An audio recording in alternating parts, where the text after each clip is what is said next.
നബി സല്ലല്ലാഹു അലൈഹി വസല്ലം തങ്ങളോട് അങ്ങേയറ്റത്തെ മഹബ്ബത്ത് ഞങ്ങളുടെ ഖൽബിൽ നീ നൽകണം റഹ്മാനേ. നമ്മുടെ കയ്യിലാകെ പ്രതീക്ഷയുള്ള ഒരു മരുന്ന് അത് മാത്രമേ ഉള്ളൂ. വലാ തസദ്ദഖ്നാ വലാ സല്ലൈനാ. ഞങ്ങൾക്ക് കൂടുതൽ നിസ്കാരങ്ങളൊന്നും എടുത്തു പറയാനില്ല, ഞങ്ങൾക്ക് കൂടുതൽ ആരാധനകളൊന്നും ഞങ്ങളുടെ കയ്യിലില്ല. ഞങ്ങൾക്കാകെ പ്രതീക്ഷയുള്ള വലിയൊരു കയറ് നബി സല്ലല്ലാഹു അലൈഹി വസല്ലം തങ്ങളെ ഇഷ്ടം വെക്കുന്നു എന്ന് പറയുകയും അവകാശപ്പെടുകയും ആഗ്രഹിക്കുകയും ചെയ്യുന്നു എന്നതാണ്. അത് ശരിയായി എങ്ങനെയാണ് ഹുബ്ബ് വെക്കേണ്ടതെന്നും ഞങ്ങൾക്കറിയില്ല. അല്ലാഹുവേ, ഞങ്ങളുടെ ഖൽബിൽ മഹബ്ബത്തൊന്ന് വർദ്ധിപ്പിച്ചു തരണേ റഹ്മാനേ. ചെറുപ്പക്കാരെ, നമ്മളുടെ ഭാഗത്ത് നിന്ന് ഹറാമുകൾ ഉണ്ടാകരുത്. കള്ളുകുടി ചിന്തിക്കരുത്, വ്യഭിചാരം ആലോചിക്കുക പോലും ചെയ്യരുത്. പെങ്ങന്മാരെ, ശുദ്ധിയുള്ള ജീവിതം നയിക്കണം. നബി സല്ലല്ലാഹു അലൈഹി വസല്ലം തങ്ങളെ ഓർത്ത് ജീവിക്കണം. ഒരു തവണയെങ്കിലും റസൂലുള്ളാഹി സ്വല്ലല്ലാഹു അലൈഹി വസല്ലം തങ്ങളെ കാണണമെന്ന ബോധം വേണം. നബി സല്ലല്ലാഹു അലൈഹി വസല്ലം തങ്ങളോട് ഇഷ്കുള്ള ഖൽബുകളാവണം. മരിക്കുന്ന സമയത്ത് റസൂലുള്ളാഹി തങ്ങളുടെ ചിരിക്കുന്ന മുഖമൊന്ന് കണ്ട് മരിക്കണം. അതിനു മുമ്പ് ഒരുപാട് തവണ മനാമിൽ റസൂലുള്ളാഹിനെ കാണണം.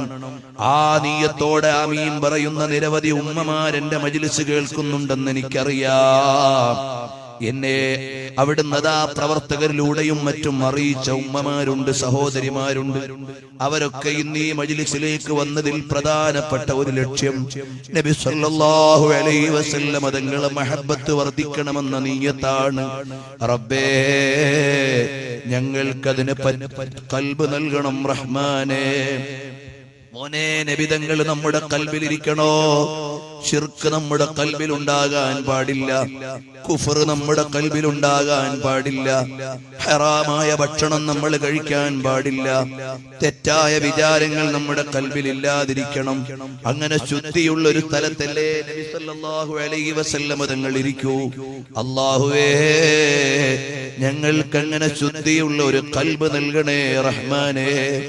ഇമാം ഷാദുലി റളിയല്ലാഹു അൻഹു പറഞ്ഞു, ലൗ ഗാബ അന്നി റസൂലുള്ളാഹി സ്വല്ലല്ലാഹു അലൈഹി വസല്ലമ തർഫത ഐനിൻ ലമാ അദത്തു നഫ്സി മിനൽ മുസ്ലിമീൻ.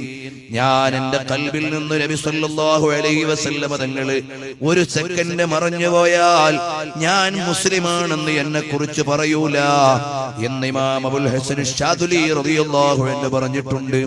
എത്രയോ മഹാന്മാരുണ്ട് അത്തഹിയ്യാത്തിൽ സലാം പറയുമ്പോൾ മടക്കി കേട്ട മഹാന്മാരുണ്ട്.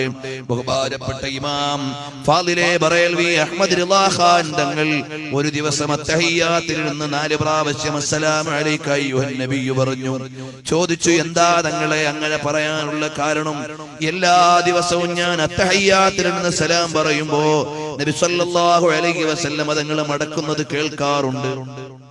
ഇന്നു ഞാൻ പറഞ്ഞിട്ട് മടക്കുന്നത് കേട്ടില്ല. പിറ്റേന്ന് ഞാൻ മടക്കുന്നത് രണ്ടാമത് പറഞ്ഞിട്ടും കേട്ടില്ല. 4-മതാണ് എനിക്ക് സലാം മടക്കിയതായി അറിഞ്ഞത്. അതുവരെ ഞാൻ സലാം പറഞ്ഞുകൊണ്ടിരുന്നതാണ്. എത്ര വലിയ പദവിയാണത്! നമുക്കത് ചിന്തിക്കാൻ പോലും കഴിയുന്നില്ല, അർഹതയില്ല. റബ്ബേ, അതൊന്നും ഞങ്ങൾക്ക് ചോദിക്കാനും ലഭിക്കാനും അർഹതയില്ലെങ്കിലും ഒരു തവണയല്ല, പലതവണ നബി സല്ലല്ലാഹു അലൈഹി വസല്ലം തങ്ങളെ കാണാൻ ഞങ്ങൾക്ക് അവസരം നൽകണം റഹ്മാനേ. നബി സല്ലല്ലാഹു അലൈഹി വസല്ലം തങ്ങളോട് അനിഷ്ടം വന്നു പോയാൽ അവർക്ക് വലിയ വിപത്താണ്. ഇമാം ബുഖാരി ചെറിയൊരു സംഭവം പറഞ്ഞു ഞാൻ നിർത്തുന്നു. അബ്ദുൽ അസീസ് ബിൻ സുഹൈബ് എന്നവർ അനസ് റളിയല്ലാഹു അൻഹുവിൽ നിന്ന് നിവേദനം ചെയ്യുന്നു, നസ്രാനിയായ ഒരു മനുഷ്യൻ ഇസ്ലാമിലേക്ക് വന്നു. ഫഅസ്ലമ വഖറഅൽ ബഖറത വആല ഇംറാൻ. അയാൾ അൽ ബഖറയും ആല ഇംറാനും ഒക്കെ ഓതി. വകാന യക്തുബു ലിന്നബിയ്യി സ്വല്ലല്ലാഹു അലൈഹി വസല്ലമ. അയാൾ നബി സ്വല്ലല്ലാഹു അലൈഹി വസല്ലമ തങ്ങളുടെ എഴുത്തുകാരനായി എഴുതാൻ തുടങ്ങി നബി തങ്ങൾക്ക് വേണ്ടി. എന്നിട്ടോ നബി സല്ലല്ലാഹു അലൈഹി വസല്ലം തങ്ങളുടെ എഴുത്തുകാരൻ വരെയായി. ഖുർആനിൽ 2 സൂറത്തുകൾ ഓതാൻ അറിയുന്ന ആളായി. എന്നിട്ട് അയാൾ നസ്രാണി മതത്തിലേക്ക് തന്നെ മടങ്ങിപ്പോയി. എന്നിട്ട് അയാൾ പറഞ്ഞു, മുഹമ്മദ് നബി സല്ലല്ലാഹു അലൈഹി വസല്ലം തങ്ങൾക്കൊന്നും അറിയില്ല, ഞാൻ എഴുതി കൊടുത്ത കാര്യങ്ങൾ മാത്രമേ അറിയൂ എന്ന് പറഞ്ഞു. എന്നിട്ട് അയാളെ അല്ലാഹു സുബ്ഹാനഹു വ തആല മരിപ്പിച്ചു. അയാളെ അല്ലാഹു മരിപ്പിച്ചു കളഞ്ഞു. അപ്പോൾ അയാളെ കൊണ്ടുപോയി ഖബറടക്കി. പിറ്റേന്ന് രാവിലെ നോക്കുമ്പോഴാ ഖബറിൽ നിന്ന് ജനാസ പുറത്തു കിടക്കുന്നു. രണ്ടാം അവര് പറഞ്ഞു, മുഹമ്മദ് നബി സല്ലല്ലാഹു അലൈഹി വസല്ലം തങ്ങളും സഹാബിമാരും ചെയ്ത പണിയാണിത്, ഖബറിൽ കിടന്നയാളെ പുറത്തെടുത്തിട്ടത്. അങ്ങനെ ആക്ഷേപം ഉന്നയിച്ചു. രണ്ടാം ദിവസം അവര് കുറച്ചുകൂടി ആഴത്തിൽ കുഴിച്ചിട്ട് ഖബറടക്കി.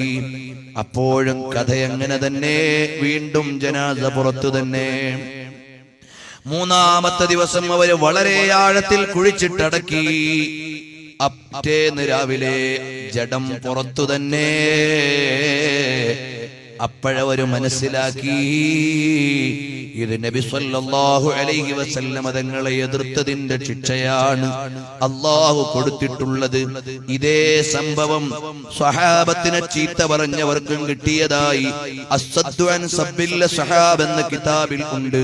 ഞാൻ എന്റെ ചില പ്രസംഗങ്ങളിൽ ആ സംഭവം ഉദ്ധരിച്ചിട്ടുണ്ട്. ഏകദേശം 10-40ഓളം സംഭവങ്ങൾ ഈ വിധത്തിൽ പല മേഖലയിലൂടെയും അനുഭവിച്ച ആളുകൾ ഉണ്ട്. അപ്പോൾ നബി സല്ലല്ലാഹു അലൈഹി വസല്ലം തങ്ങൾക്ക് അനിഷ്ടമായ ഒരു പ്രയോഗമോ അവിടുന്ന് പൊരുത്തപ്പെടാത്തൊരു ജീവിതമോ ഒരു ശൈലിയോ നമുക്ക് വന്നുകൂടാ. റബ്ബേ, ഞങ്ങളുടെ ഖൽബിൽ റസൂലുള്ളാഹി സ്വല്ലല്ലാഹു അലൈഹി വസല്ലം തങ്ങളെ ഒന്ന് നിറച്ചു തരണേ റബ്ബേ. എന്റെ ഉപ്പമാരെ, നിങ്ങൾ നിൽക്കുന്നതിൽ ക്ഷമിക്കണം, ഒരു 2 മിനിറ്റ് കൂടി ചോദിക്കട്ടെ. നമുക്ക് നന്നായി ഒന്ന് മരിക്കണ്ടേ? സുജൂദിൽ മരിച്ച മഹാന്മാരുണ്ട്, നിസ്കാരത്തിൽ മരിച്ച മഹാന്മാരുണ്ട്, ഖുർആൻ ഓതിയിട്ട് മരിച്ച മഹാന്മാരുണ്ട്, റസൂലുള്ളാഹി തങ്ങളുടെ മദ്ഹ് ചൊല്ലിയിട്ട് മരിച്ച മഹാന്മാരുണ്ട്, ദർസ് നടത്തുമ്പോൾ മരിച്ചുപോയ മഹാന്മാരുണ്ട്, ഖുർആൻ കേട്ടിട്ട് അതാ വളരെ അർത്ഥവത്തായ സ്റ്റോപ്പിൽ എത്തുമ്പോൾ മരിച്ചുപോയ മഹാന്മാരുണ്ട്. ഉപ്പമാരെ, ജ്യേഷ്ഠന്മാരെ, അനുജന്മാരെ, നമുക്കും അതുപോലെ നല്ലൊരു മരണം വേണ്ടേ? അല്ലാഹുവേ, ഞങ്ങൾക്ക് നല്ല ആഖിബത്ത് നൽകണം റഹ്മാനേ. ഞങ്ങൾക്ക് മോശമായ ഒരു സാഹചര്യത്തിലുള്ള മരണം തരല്ലേ റഹ്മാനേ. അതാ കണ്ടില്ലേ, ചില ചെറുപ്പക്കാര് മദ്യവിഷബാധയിൽ മരിച്ചു. കൂട്ടത്തിലൊരു മുസ്ലിമിന്റെ പേര്. ന്യൂ ഇയർ സൽക്കാരത്തിൽ അതിലൊരു മുസ്ലിമിന്റെ പേര്. അതാ എന്റെ നാടിന്റെ കുറച്ചടുത്ത് 2 ചെറുപ്പക്കാര് മരിച്ചു. അവിടെ നിന്ന് പോകാമെന്ന് വിചാരിച്ചു. SSFകാര് വിളിച്ചു പറഞ്ഞു, ഇവിടെ വരല്ലേ, നമുക്ക് വരാൻ പറ്റുന്ന മരണമല്ല. ചോദിച്ചു എന്താണ്? അവര് 2 അന്യ സ്ത്രീകളോടൊപ്പം തെറ്റായ വഴിക്ക് സഞ്ചരിച്ചപ്പോ ആക്സിഡന്റ് ആയതാണ്. മആദല്ലാഹ്, ചെറുപ്പക്കാരാ, തെറ്റു ചെയ്യുമ്പോ ബോധം വേണം. ഞാൻ ഇവിടെ വെച്ച് മരിച്ചു പോയാലോ?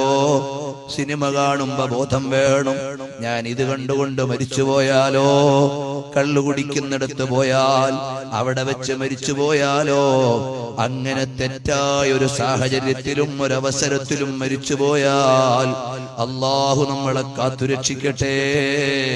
അതുകൊണ്ട് ചെയ്ത തെറ്റുകളിൽ തൗബ ചെയ്ത് റബ്ബിനോട് ഖേദിച്ചു മടങ്ങി നബി തങ്ങളോട് സ്വലാത്ത് ചൊല്ലി മഹബ്ബത്ത് വെച്ച് ഒരുപാട് തവണ റസൂലുള്ളാഹി തങ്ങളെ കാണാൻ റബ്ബിന്റെ ഔദാര്യം